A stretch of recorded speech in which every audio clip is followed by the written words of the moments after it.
Hello अस्सलाम वालेकुम। मुझे कहते हैं राबिया शहजाद। मुल्क में जारी सियासी और मुआशी सूरत हाल के बायस मुल्क के तमाम सेक्टर्स ही बुरी तरह मुतासिर हुए हैं, मगर रियल इस्टेट सेक्टर इससे किस तरह मुतासिर हुआ है, आज हम बात करने वाले हैं इस वीडियो में।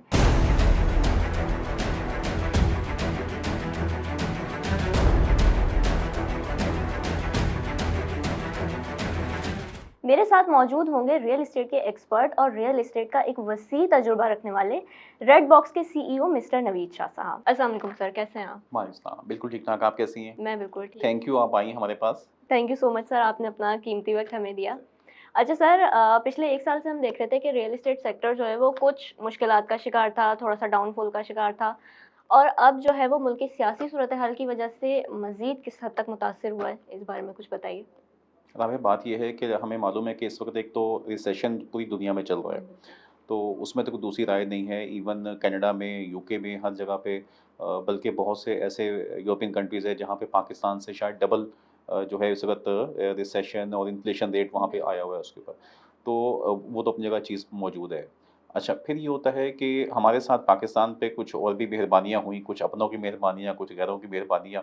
तो उसमें एक हमारा पॉलिटिकल जो अनसर्टेनिटी गैर यकीनी सूरत-ए-हाल बनी हुई है गुज़िश्ता 1 डेढ़ साल से गवर्नमेंट चेंज होने के बाद, उसका एक बहुत बड़ा इम्पैक्ट है सिर्फ़ रियल एस्टेट पे नहीं बल्कि ओवरऑल पूरी बिज़नेस कम्युनिटी के ऊपर। इन्वेस्टर जो होता है उसको बेसिकली अपने कैपिटल इन्वेस्टमेंट की एश्योरेंस चाहिए होती है। ज़ाहिर-सी बात है एक हार्ड अर्न्ड मनी है, उसकी सेविंग्स है। अब उसकी बेसिस के ऊपर वो किसी भी ऐसी कंट्री में, किसी ऐसी जगह पे इन्वेस्ट नहीं करता और जब हालात ऐसे हों तो वो बिल्कुल भी इन्वेस्ट नहीं करता कि उस वक़्त जितना भी आप कैश अपना सँभाल के रख सकते हैं, लिक्विडिटी अपने पास उतना आपके लिए अच्छा होता है। सो वो सूरत-ए-हाल है कि एट लीस्ट उसको पता हो कि अगले 6 महीने, 1 साल तक सूरत-ए-हाल ये रहेगी।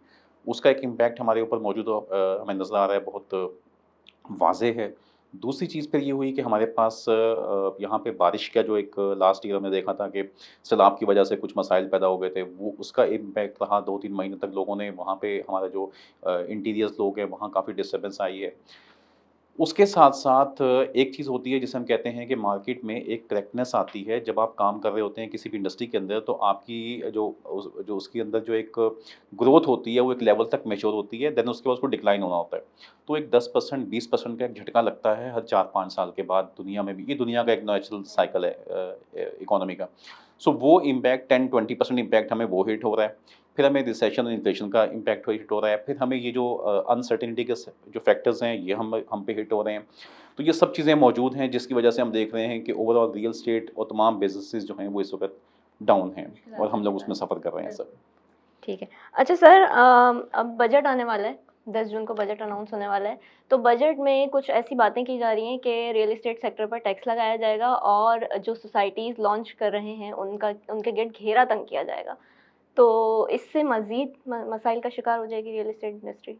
डेफ़िनिटली गवर्नमेंट जो है वो एक बहुत बड़ा एक इश्यू ये भी है हमारे साथ कि कोई ऐसी डेफ़िनिट चीज़ें आज तक पॉलिसीज़ आती नहीं है। गवर्नमेंट एक पॉलिसी लेके आती है फिर उसको चेंज कर देती है नेक्स्ट ईयर। बल्कि एक बजट है, इस बजट के 2 महीने बाद आप देखिएगा एक मिनी बजट आएगा, फिर एक और मिनी बजट आएगा, फिर एक और मिनी बजट आएगा। तो इतने मिनी-मिनी बजट आते रहते हैं कि वो एट लीस्ट जो पहले का जो बजट होता है उससे शायद डबल हो जाते हैं वो सारी जो हम देख रहे होते हैं वर्किंग। लेकिन जो एक्चुअल मसला इसमें आता है ना वो आता है जो आप कन्फ्यूजन क्रिएट कर देते हैं। एक पॉलिसी सही तरह इम्प्लीमेंट नहीं होती और आप नई पॉलिसी वहाँ पे ले आते हैं। और वो जो हमारा जो ओवरऑल स्ट्रक्चर है इस वक़्त गवर्नमेंट का वो बिल्कुल भी सपोर्टिव नहीं है। तो आपको एफबीआर से डील करें या आप एसआरबी के पास जाएँ या फिर आप जब आप प्राइसेज़ में घुसते हैं कि जी अब ये डीसी वैल्यू क्या होगी और इसके ऊपर आप अलग से टैक्स लगा रहे हैं और आपने सीवीटी लगा दिया और फलाना टैक्स लगा दिया और फिर आप उसको जिस अंदाज़ से लोगों के लिए मुश्किल बनाते चले जाते हैं। एक कॉम्प्लिकेटेड सिस्टम बनाया हुआ कॉम्प्लिकेशन कर देते हैं जिसकी वजह से लोग मसाइल का शिकार हो जाते हैं। तो बजट के ऊपर तो मैं तो सिंपल ये बोलूँगा कि किसी ने कहा था एक साहब आए थे वासिफ़ अली वासिफ़ साहब एक बड़े दानिशवर गुज़रे हैं। उनके पास एक आदमी आया बड़ा परेशान था बजट को लेके या मुल्की हालात को लेके। तो उन्होंने उससे पूछा कि यार तू ये बता कि ये तूने ख़राब किए हैं? उसने कहा नहीं। उसने कहा तुम इसको ठीक कर सकते हो? कहता नहीं। तो उसने कहा तू परेशान किस बात का हो रहा है? अब बात ये है कि हम जो लोग हैं, जो बिज़नेस कम्युनिटी है, ना उनकी इनपुट है ना उनसे सही तरह से उस इंडस्ट्री को समझा जाता है कि जो आपकी रियल एस्टेट सेक्टर है इसको वो अहमियत दी जाए जो दुनिया में हर जगह मौजूद है प्रॉपर्टी की और रियल एस्टेट की। ना उसको ठीक करने की कोई कोशिश होती है, ना इसके स्टेक होल्डर्स को ऑन बोर्ड लिया जाता है, ना हमें वो डायरेक्शन नज़र आती है। जिस तरह हम बात करते हैं बार-बार रेरा की कि आप रियल एस्टेट रेगुलेटरी अथॉरिटी को का क़याम ले अमल में लेके आएँ, दुबई में मौजूद है। आखिर प्रॉपर्टी दुनिया भर में ज़मीन तो यही है ना, इसी कुर्रा अर्ज़ पे सब मौजूद हैं। तो जिस ज़मीन को जिस तरह से ट्रीट कर रहे हैं दुनिया के दीगर ममालिक, हम ऐसे क्यों नहीं ट्रीट कर सकते?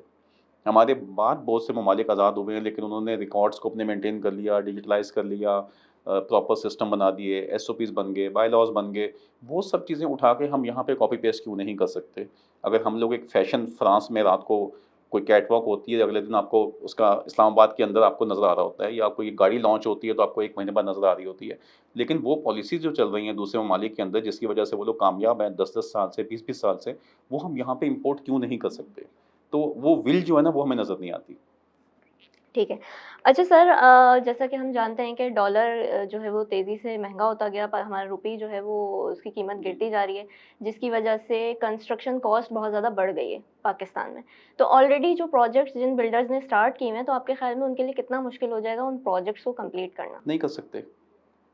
इस वक़्त जो भी बिल्डर ने आज तक अपना, और स्पेशली ये इम्पैक्ट हमें नज़र आएगा बैरिया टाउन के अंदर, क्योंकि बहुत तेज़ी से वहाँ पे कंस्ट्रक्शन हुई थी। अगर किसी भी शख्स ने कोई प्रोजेक्ट अपना सेल किया था ₹7,000 कम स्क्वायर फीट के ऊपर, ₹6,000 पे, हम ऐसे बिल्डर्स को भी जानते हैं कि जिन्होंने ₹5,500 के हिसाब से भी, बल्कि आपको याद होगा कैंपेन्स चलती थी, 21 लाख रुपए में अपार्टमेंट ले लीजिए।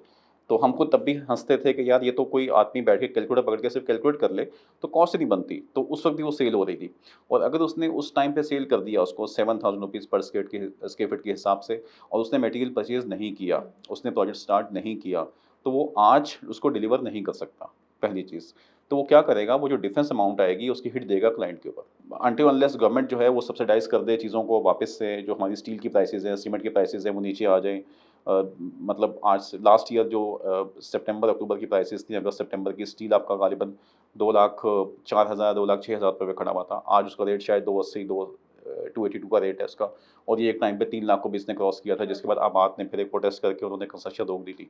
सो ये जो डिफरेंस है वो इतना ह्यूज आ रहा है आपका कंस्ट्रक्शन कॉस्ट के अंदर, कि अब उसको आप मैनेज नहीं कर सकते। तो अल्टीमेटली वो कहीं न कहीं पास ऑन होगा। या तो आप उसको रोक लेंगे कंस्ट्रक्शन को, या फिर आप उसको बोलेंगे कि यार, क्लाइंट को बोलेंगे कि भाई आपकी ये जो डिफरेंस हो रहा है इसका, आप ₹1000 पर स्क्वायर फीट या 1,500 पर स्क्वायर फीट की एक्स्ट्रा कॉस्ट आप बियर करें। सही। अच्छा सर, अभी रिसेंटली बहरिया टाउन ने बीटीके 2 लॉन्च किया, हमने भी और आपने भी बहुत उस पे वीडियोज़ की, बहुत बात की और विज़िट भी किए वहाँ के।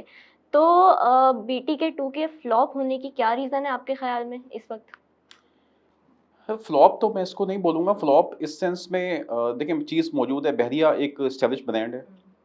अच्छा, बहरिया बहरिया हो या डीएचए हो, ये जो बड़े डेवलपर्स हैं पाकिस्तान के अंदर, इन पे मैं समझता हूँ कि शायद बहुत ज़्यादा ये वाले फैक्टर्स जो हैं ये इम्पैक्ट नहीं करते। क्योंकि इनमें जो जेन्युइन इन्वेस्टर मौजूद हैं, लोगों के पास बहुत पैसा है, ओवरसीज़ है, एक जेन्युइन डिमांड मौजूद है, पाकिस्तान में घर चाहिए, लोगों की ख्वाहिशात हैं, तो वो यही लोग पूरे करते हैं। डीएचए करता है, बहरिया टाउन करता है, या बड़े डेवलपर्स करते हैं। तो ऑब्वियसली इनको वो असर नहीं पड़ना चाहिए। अब बहरिया के साथ ये सब कुछ क्यों हुआ? तो उसकी जो सबसे पहली रीज़न, मैंने इस पे एक बड़ी डिटेल से भी इस पे मैंने वीडियो की थी, लेकिन जो सबसे पहली रीज़न मैं समझता हूँ इसके ऊपर, जो उनकी फैक्ट्रीज़ हैं, उनका मसला हल ना करना है। अगर वो एक ब्लॉक पीछे लॉन्च कर देते उसके अंदर, और वहाँ फैक्ट्रीज़ को मर्ज कर देते, तो शायद उनके लिए आसान होता। लेकिन अब उन्होंने वहाँ पे 120 गज़ का प्लॉट जो है वो लॉन्च किया 45 लाख पे जाके, 45 लाख 50,000 पे जाके, और जो उन्होंने जिनको उन्होंने वहाँ पे एडजस्ट करना था, उनकी प्राइस थी 17,50,000 रुपए। तो अब वो डिफरेंस इतना ज़्यादा है कि आप 3 गुना प्राइस पे जाके उसको आप कैसे वहाँ मैनेज करते? बहरिया ने नहीं एडजस्ट किया उनको। तो वो इफेक्टिव्स का मसला उन पे सबसे पहला हिट हुआ, नंबर 1। नंबर 2, बहरिया टाउन को मैं ये समझता हूँ कि बहरिया ने जब से बहरिया टाउन खुद लॉन्च हुआ है कराची में, और हम फ़ेज़ 2 की बात, बहरिया सुपर हाईवे की बात कर रहे हैं, फ़ेज़ 1 की। तो उसके अंदर उन्होंने जो पहला प्रोजेक्ट लॉन्च किया था, उसके बाद वो था स्पोर्ट्स सिटी। वो सही चला, लेकिन वो भी माइनस में गया, क्योंकि आपने बहुत पीछे जाके लोकेशन दे दी उसकी।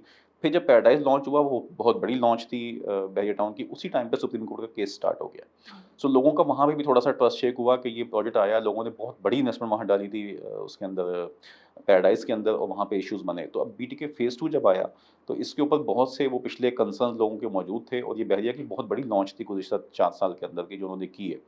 तो मेन वजह उनकी फैक्ट्रीज़ बनी, दूसरी वजह उनकी गलत टाइमिंग बनी। फिर उनकी वजह जो बनी वो ये बनी कि उन्होंने जो जिनकी जितनी उनकी मर्जिंग होनी थी अपनी, वो प्राइवेट बिल्डर लेके जा चुका था। तो बहुत से इन्वेस्टर्स का पैसा आपने बहुत कमर्शियल किया। मैं समझता हूँ किसी भी प्रोजेक्ट के अंदर इतना कमर्शियल नहीं होना चाहिए जितना बहरी टाउन दे चुका है कमर्शियल्स। इसके इतने कमर्शियल देने का मतलब ये है कि आप उस एरिया को ऐसे देख रहे हैं जैसे कोई न्यू सिटी वहाँ पे आबाद हो गया, और आप लोगों को वहाँ पे फिर डालेंगे उस हिसाब से जाके, तो लोगों के जब तक आप वहाँ पे उनको गवर्नमेंट के सेक्टर्स वहाँ पे नहीं आएँगे, लोगों के जो दिन के रोज़गार है वो वहाँ पे नहीं शुरू होंगे, उनके बिज़नेस स्टार्ट नहीं होंगे अदर देन प्रॉपर्टी। अभी तो वहाँ पे आपको 70-80% लोग वो मिलते हैं जो रियल एस्टेट का काम कर रहे हैं।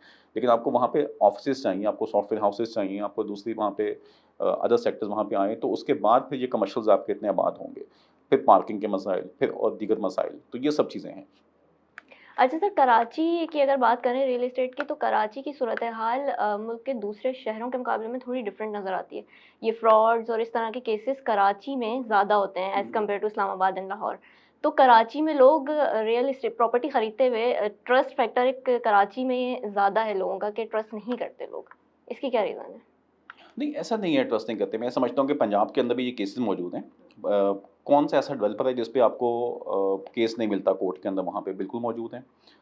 वहाँ पे भी जो आपके स्पेशली जो पहाड़ी इलाके हैं, वहाँ भी ये मसाइल मौजूद हैं। वहाँ भी ज़मीनें इसी तरह थी। मसला सिर्फ़ 2-3 जो चीज़ें आपको फ़र्क नज़र आती हैं, वो एक ये है कि वहाँ की जो गवर्नमेंट की अथॉरिटीज़ हैं, वो थोड़ी-सी यहाँ से बेहतर हैं। तो एट लीस्ट उनका जो लैंड रिकॉर्ड्स हैं, वो सही मेंटेन किए हुए हैं उन्होंने, तो ये सिस्टम अच्छा है। सेकेंडली फिर वहाँ पे जो लॉ एनफोर्समेंट एजेंसीज़ हैं, वो भी थोड़ी एक्टिवली प कर जाती हैं। तीसरा मैं समझता हूँ कि अवेयरनेस थोड़ी ज़्यादा है। वहाँ पे चूँकि हर शहर बड़ा है, यहाँ पे कराची जो है ना, ये तो एक अलग दुनिया है। तो यहाँ तो आपको पूरे सिंध के लोग आपको यहाँ मिलेंगे, पूरे पंजाब से लोग मिलेंगे, बलूचिस्तान से मिलेंगे। तो ये एक डिफरेंट सिनेरियो से काम चलता होता है यहाँ पे, तो गवर्नमेंट का उतना फ़ोकस उस तरह से रहा नहीं। फेडरल और फिर जब से हमने वो सूबाई हुकूमतों को हमने ज़्यादा पावर दे दी है, तो फेडरल बिल्कुल भी बीच में आ नहीं रहा। वो वफ़ाक के ज़्यादा साथ है पंजाब, तो वहाँ सूरत-ए-हाल हमें अच्छी नज़र आती है। लेकिन बस प्रॉपर्टी के जो मसाइल हैं, वो पूरे पाकिस्तान में मौजूद हैं। उसकी वजह वही है कि आप रेरा बनाइए, आप लैंड के ऊपर लोगों को अवेयरनेस दीजिए, डॉक्यूमेंटेशन ओपन करें, एनओसीज़ की वेरिफ़िकेशनें बड़ी क्लैरिटी के साथ होनी चाहिए, वेबसाइट्स पे हों। आज के दौर में सब पॉसिबल है। आपको सिर्फ़ विल होनी चाहिए काम करने के लिए, और इंतहाई कम बजट के अंदर, कम पैसों के अंदर आप ये चीज़ें सीधी कर सकते हैं। अब आप देखें ना, जब भी एक केस होता है किसी भी चीज़ के ऊपर, अभी आपके सामने एक मैं एग्ज़ाम्पल देता हूँ नेस्ला टावर की। अब नेस्ला टावर का केस आपके सामने हुआ, अगर उस वक़्त आपके ये रिकॉर्ड सारे सही होते, लैंड की आप चीज़ें चेक कर सकता, हर इंसान को पता होता कि हाँ, ये मसले मौजूद हैं, और जिस टाइम पे ये केस कोर्ट में गया होगा, उसी टाइम पे इसको रोक लिया जाता उस चीज़ को।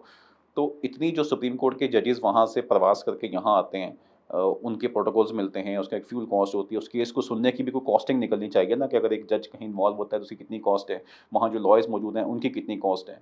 तो ये सब चीज़ें जो है, ये फिर ये एक कॉस्ट है जिसको पब्लिक हिट कर रही हो, पब्लिक उसको बेयर कर रही होती है।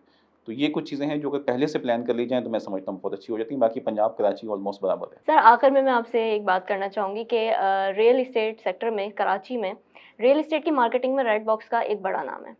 तो इस मार्केटिंग को, इस नाम को सस्टेन करने के लिए आपने कौन से स्टेप्स लिए? अच्छा, बहुत शुक्रिया, आपने ये कहा कि ये बड़ा नाम है। हम देखिए अपनी कोशिश कर रहे हैं। मैं जब इस फ़ील्ड में आया था, मेरा बैकग्राउंड मार्केटिंग और एडवर्टाइज़िंग का ही है। मैं जब इस फ़ील्ड में आया था, तो मैंने यहाँ बहुत से गैप देखे। मैं तो हमेशा यही कहता हूँ कि मैं बिज़नेस नहीं कर रहा, एक जिहाद कर रहा हूँ। कि हम लोगों को, जब जब मुझे याद है आज से 7 साल, 8 साल पहले, जब हम लोगों को लेके बैठते थे कि आप पेमेंट लेने आए हैं, इसकी रिसीविंग दे दें, इनवॉइस करें। तो कहता था मैं क्यों इनवॉइस करूँ? उसको इनवॉइस का मतलब नहीं पता था ब्रोकर को।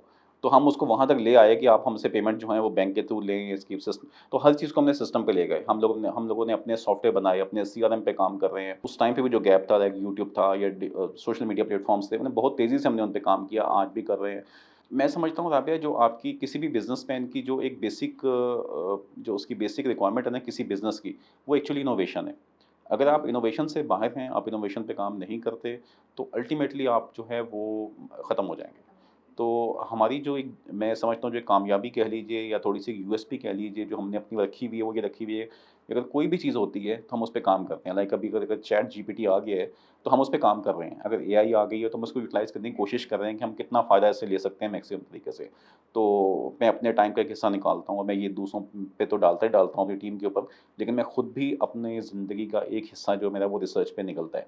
डेली बेसिस पे तो मैं आधा घंटा, 1 घंटा एटलीस्ट मैं अपडेट होता हूँ कि अच्छा क्या चीज़ नई टेक्नोलॉजी में चीज़ें आ रही हैं। क्योंकि उस टेक्नोलॉजी को आपने इंटीग्रेट करना है अपने बिज़नेस के साथ, अपनी डीलिंग्स के साथ, तो हम उसको करने की कोशिश कर रहे होते हैं। तो बस ये एक एज है जो मैं समझता हूँ कि थोड़ा-सा हमें दूसरों के साथ मौजूद है, और आई होप कि अब आहिस्ता-आहिस्ता जो है, वो ये जो बिल्डर्स हैं, ये ब्रोकर हज़रात हैं, इनकी भी जो नेक्स्ट जनरेशन सामने आएगी, तो ऑब्वियसली वो पढ़ लिख के आएँगे, वो सिस्टमैटिक लोग होंगे, तो चीज़ें मैं तो पाकिस्तान में बहुत अच्छी देख रहा हूँ। नेक्स्ट 10 टू 15 ईयर्स के अंदर मुझे तो बहुत अच्छी ग्रोथ नज़र आ रही है हर सेक्टर के अंदर। ठीक है, thank you so very much sir, आपने हमें अपना कीमती वक़्त दिया।